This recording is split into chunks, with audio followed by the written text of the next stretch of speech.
வணக்கம் மக்களே, இந்த வீடியோவில் என்ன பார்க்க போகிறோன்னா NPHH, PHH, AAY ரேஷன் அட்டைகளுக்கு ரூபாய் 1000 உறுதி அப்படின்னு சொல்லியிருக்காங்க. அரசு அதிரடியாக சொல்லியிருக்காங்க. மக்கள் அனைவருமே மகிழ்ச்சியாக இருக்காங்க. அது என்ன அப்படிங்கிறத பற்றி தான் இந்த வீடியோவில் பார்க்க போகிறோம். நம்ம சேனலுக்கு யாராவது புதுசாக வந்திருந்தீங்கன்னா மறக்காமல் நம்ம சேனலை சப்ஸ்கிரைப் பண்ணி பக்கத்தில் இருக்க பெல் ஐக்கானை கிளிக் பண்ணிக்கோங்க.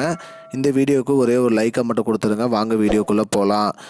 புதுசாக ரேஷன் கார்டு விண்ணப்பித்தவங்களுக்கு ரேஷன் கார்டு விரைவில் வந்துடும் அப்படின்னு சொல்லியிருக்காங்க. அந்த புதுசாக ரேஷன் கார்டு அப்ளை பண்ணவங்களுக்கு வருகின்ற 2024 நாடாளுமன்ற தேர்தலை ஒட்டி தமிழ்நாடு அரசு சார்பாக பட்ஜெட் தாக்கல் செய்ய சொல்லியிருக்காங்க. அந்த பட்ஜெட் பிப்ரவரி 14 அன்னைக்கு நாடாளுமன்ற தேர்தல் வருவதை ஒட்டி பட்ஜெட் தமிழ்நாடு அரசு சார்பாக தாக்கல் செய்ய உள்ளனர்.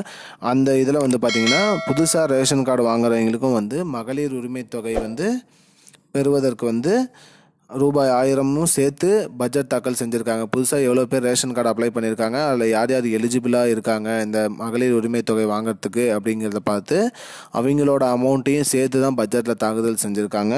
ஸோ புதுசாக ரேஷன் கார்டு வாங்கினதுக்கப்புறம் நீங்கள் மகளிர் உரிமை தொகைக்கு அப்ளை பண்ணலாம். அப்ளை பண்ணிவிட்டு உங்களோட ஃபார்ம் அக்செப்ட் பண்ணிட்டாங்கன்னா உங்களுக்கும் ரூபாய் 1000 வந்துவிடுன்னு சொல்லியிருக்காங்க. மேலும் புதுசாக ரேஷன் கார்டு இந்த மாதம் இறுதிக்குள்ளே அப்ளை பண்ணவங்க எல்லாருக்குமே வந்துடும் அப்படிங்கிற மாதிரி சொல்லியிருக்காங்க.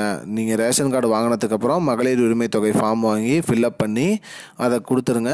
உங்களுக்கு அப்ரூவ்ட் ஆனதுக்கப்புறம் உங்களுக்கு ரேஷன் கார்டுக்கு ரூபாய் 1000 உங்களோட அக்கௌண்ட்டுக்கு வந்துடும் அப்படின்னு சொல்லியிருக்காங்க. இதுதான் மக்களே இப்போதைக்கு முக்கியமான பயனுள்ள தகவல். இது போன்ற பயனுள்ள தகவலை தெரிஞ்சுக்கொள்ள நம்முடைய சேனலை மறக்காமல் சப்ஸ்கிரைப் பண்ணுங்கள். நன்றி மக்களே, இன்னொரு வீடியோவில் சந்திப்போம். I don't understand your jokes, man. Because it's not a joke.